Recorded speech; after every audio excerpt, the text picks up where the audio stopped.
Shalom, selamat pagi Bapak Ibu Saudara terkasih di dalam Tuhan. Mari bersama-sama di pagi yang luar biasa ini kita bersatu hati, kita naikkan ucapan syukur kita. Kita naikkan betapa baik Tuhan di dalam setiap kehidupan kita. Dan mari bersama-sama kita bersatu di dalam doa. Sungguh kami bersyukur Tuhan sebab kuasa-Mu melimpah. Sebab kuasa-Mu begitu nyata di dalam setiap kehidupan kami. Dan pagi hari ini kami mau Tuhan masuk ke dalam ruang Maha Kudus-Mu. Kami mau bersyukur dan kami mau Tuhan memuji Engkau dengan segenap hati kami. Di dalam nama Tuhan Yesus kami sudah berdoa. Amin.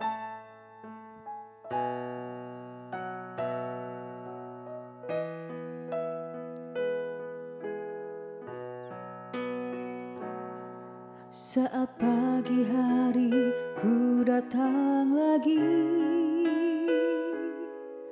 menghadap Tuhan dan rendahkan diri, mengucap syukur buat hari yang Kau beri, memuji Tuhan dengan segenap hati, ku sembahkan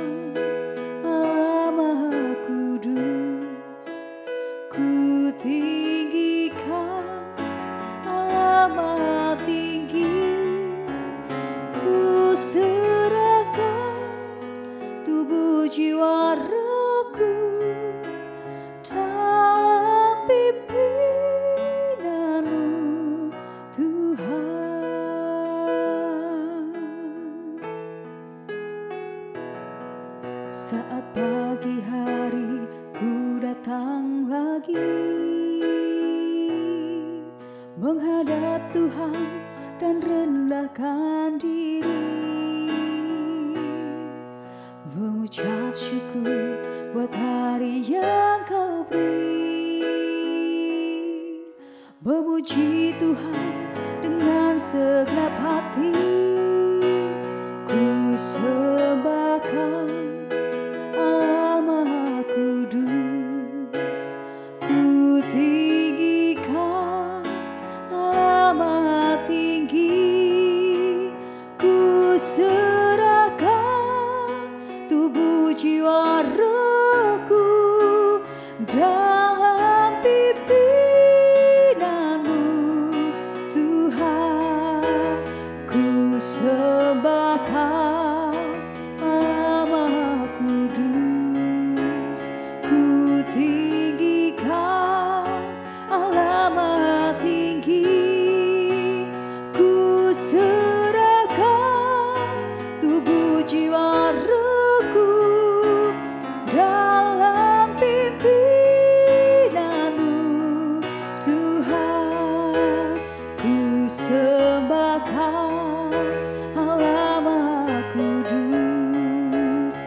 sungguh besar rasa syukur kami Tuhan sebab kami punya Allah sebaik Engkau. Dan kami sungguh bersyukur Kau telah beri kesempatan bagi setiap kami untuk menaikkan pujian yang terbaik buat Engkau. Saat ini Tuhan kami mau dengarkan firman-Mu, kiranya Engkau yang sertai kami. Biarlah Tuhan tanah hati kami subur Tuhan dengan mendengarkan firman-Mu dan kami dapat berbuah banyak Tuhan. Di dalam nama Tuhan Yesus kami berdoa, haleluya, amin. Shalom Bapak Ibu yang dikasihi Tuhan, selamat pagi dan biarlah damai sejahtera Allah pagi hari ini turun melingkupi kita semua. Bapak Ibu yang dikasihi Tuhan, manusia seringkali tidak bisa menguasai diri dan seringkali dia terjebak oleh emosinya sendiri. Sehingga pada akhirnya dia mengalami penyesalan dan berkata, mengapa aku tadi bisa seemosi seperti itu? Kenapa aku tadi bisa marah seperti itu? Sehingga pada akhirnya keputusan yang diambil menjadi tidak bijak. Keputusan yang diambil di luar prediksi dia. Bapak Ibu yang dikasihi Tuhan, memang pada saat semua berjalan dengan baik seperti yang kita inginkan, maka kita bisa mengalami damai sejahtera. Kita bisa mengalami ketenangan, kita bisa kontrol diri dengan baik. Tetapi apa yang terjadi jika yang terjadi tidak seperti yang kita inginkan? Maka segala sesuatu bisa berbalik. Kita akan mudah terpancing oleh emosi kita. Melihat keadaan yang terjadi, kita menjadi emosi dan marah sehingga keluar kata-kata yang tidak kita inginkan. Keputusan-keputusan yang kita ambil tidak bisa sesuai yang kita harapkan. Karena apa? Karena kita kurang bisa menguasai diri. Karena itu firman Tuhan berkata di dalam 1 Tesalonika 5 ayat 18, mengucap syukurlah dalam segala hal, sebab itulah yang dikehendaki Allah di dalam Kristus Yesus bagi kamu. Mengapa Tuhan meminta kita mengucap syukur dalam segala hal? Yang pertama, karena ucapan syukur mendatangkan hadirat Tuhan yang bisa menstabilkan emosi kita. Bagaimana hal ini bisa terjadi? Karena saat hadirat Tuhan turun, itu seperti air sejuk yang menjamah hati kita. Bagaikan air yang mengaliri tanah yang kering. Sehingga memberikan kelegaan dan bisa meredam emosi kita. Jadi kuasa ucapan syukur yang keluar dari mulut itu bisa turun ke hati. Bapak Ibu yang dikasihi Tuhan, karena itu Tuhan meminta kita untuk melakukan ucapan syukur apapun keadaan yang kita hadapi. Tuhan rindu kita mengucap syukur senantiasa.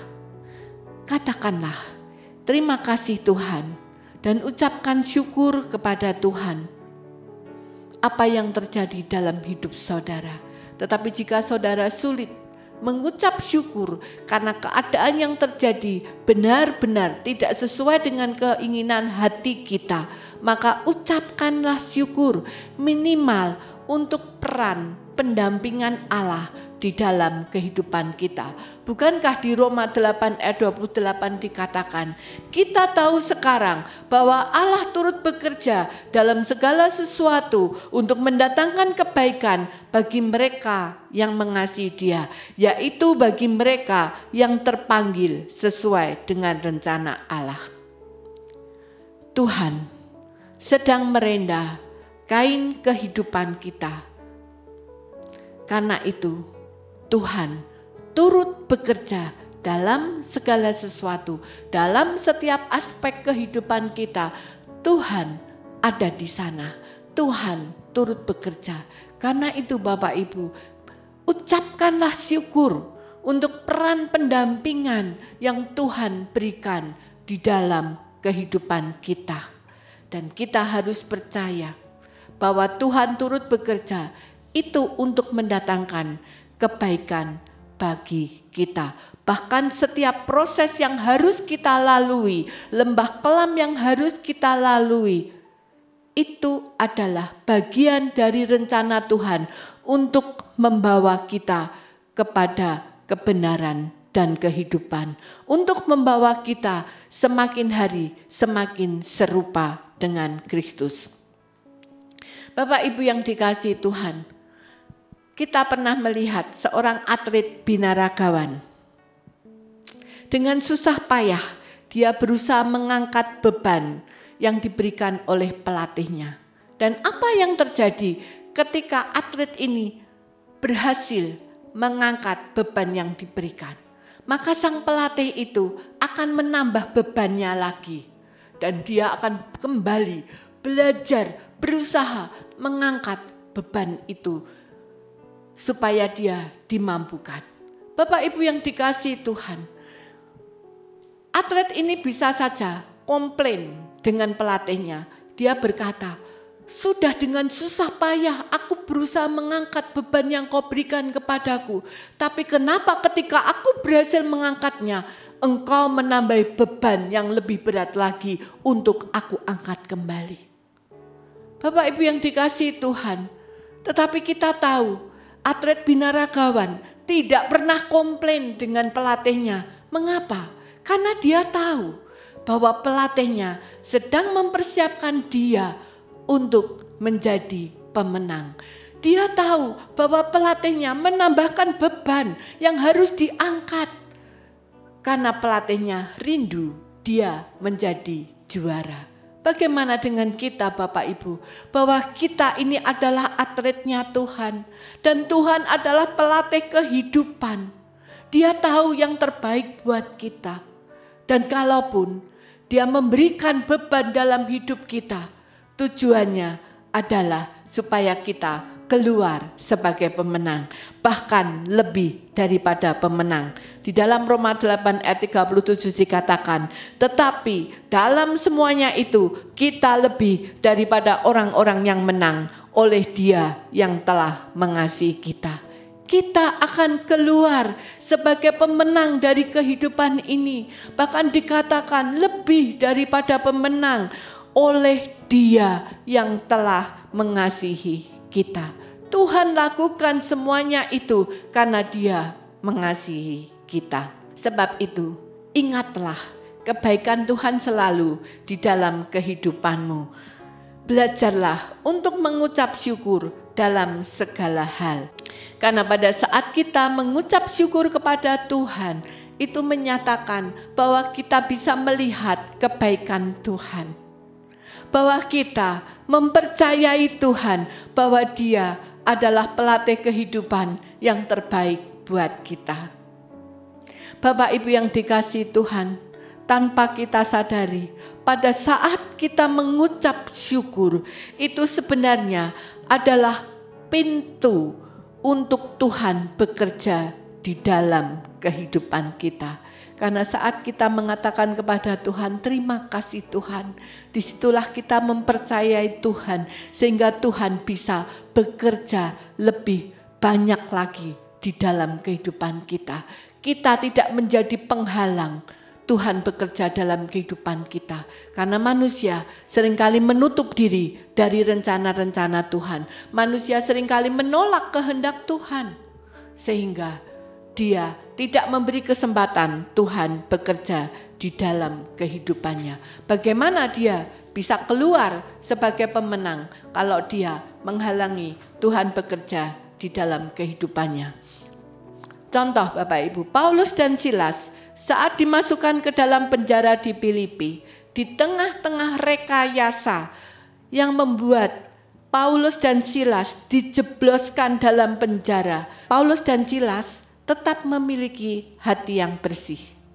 Dia tidak dendam, kecewa, ataupun marah. Oleh karena itu, di tengah-tengah situasi seperti ini, di dalam penjara, Paulus dan Silas tetap bisa memberikan korban syukur kepada Tuhan melalui doa dan pujian. Kita baca di Kisah Rasul 16 ayat 25. Tetapi kira-kira tengah malam, Paulus dan Silas berdoa dan menyanyikan puji-pujian kepada Allah.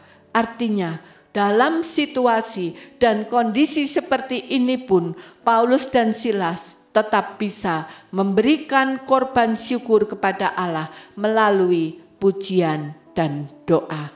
Dan kita melihat apa yang terjadi.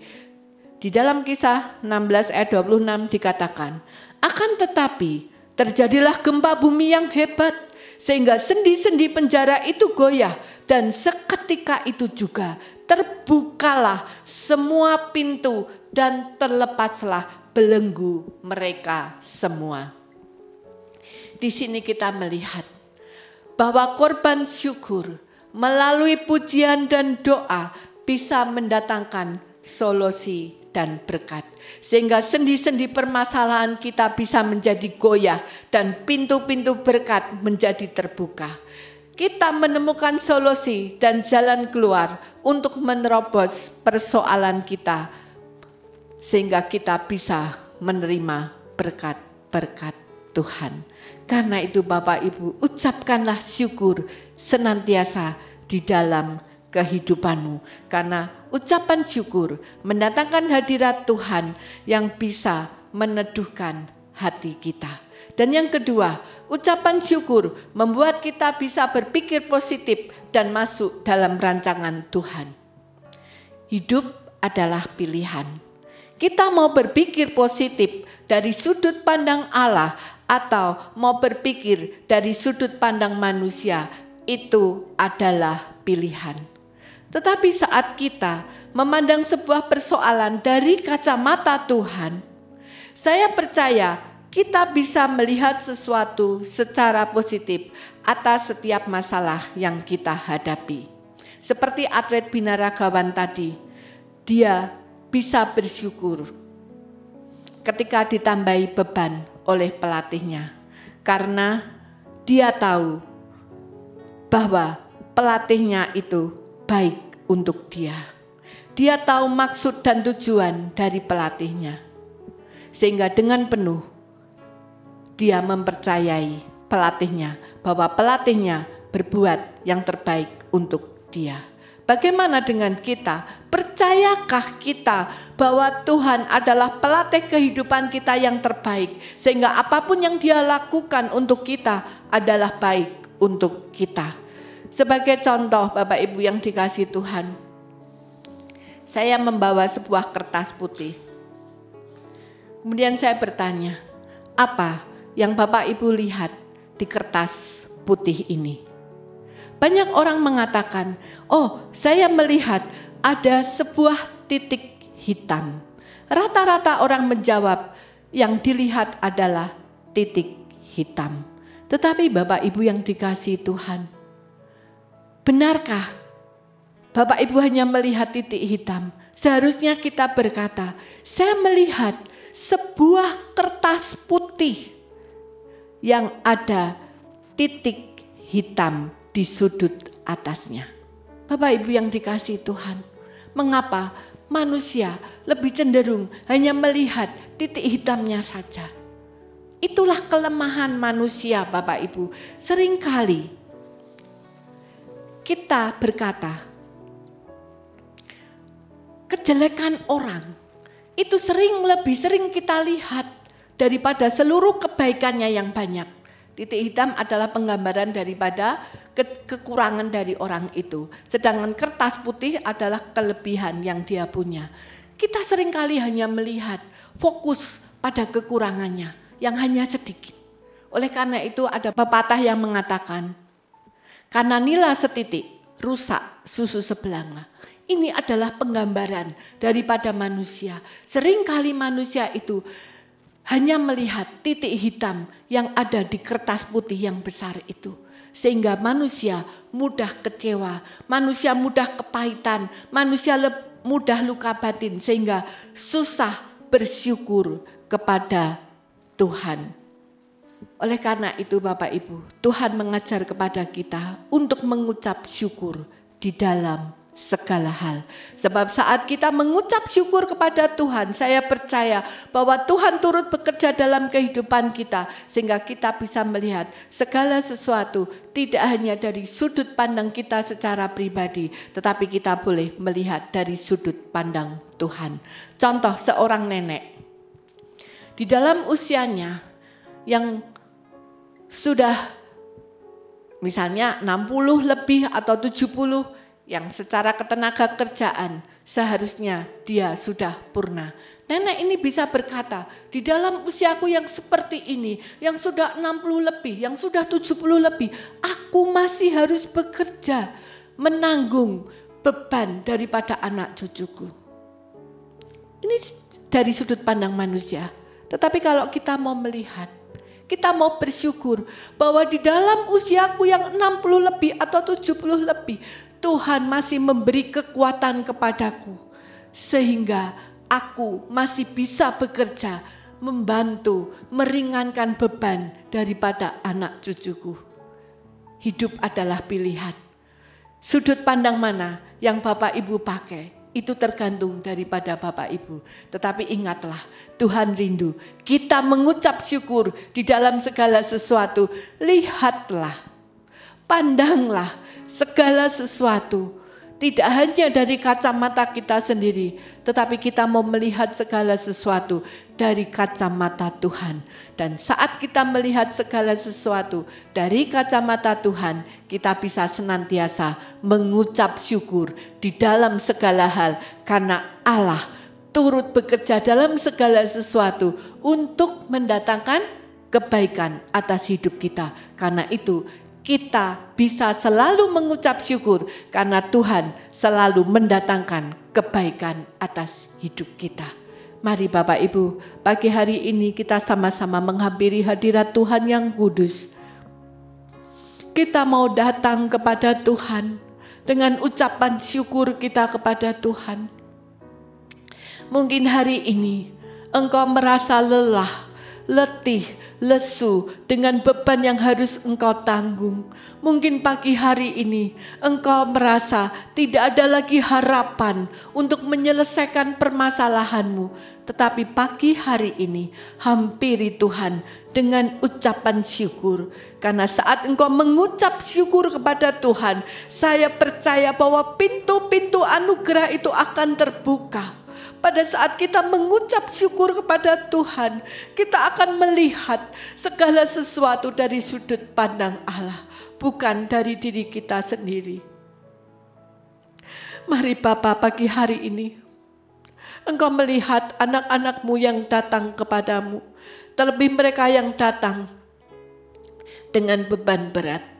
Tetapi pagi hari ini, mereka mau mengucap syukur kepadamu karena Engkau senantiasa mendampingi hidup kami. Bahwa Engkau tidak pernah meninggalkan kami. Engkau selalu ada buat kami. Bahkan Engkau turut bekerja dalam segala sesuatu untuk mendatangkan kebaikan bagi kami. Ampuni kami Tuhan, kalau kami belum bisa melihat permasalahan yang kami hadapi saat ini dari sudut pandang-Mu.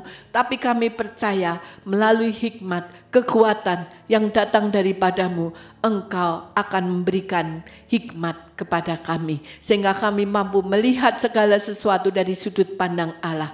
Dan ketika kami melihat segala sesuatu dari sudut Tuhan, kami akan bersyukur kepada-Mu.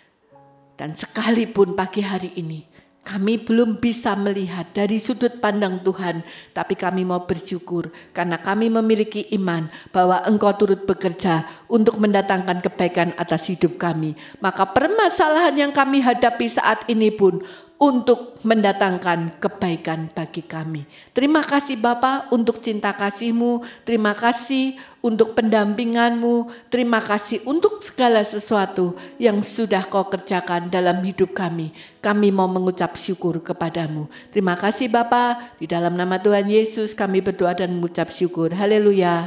Amin.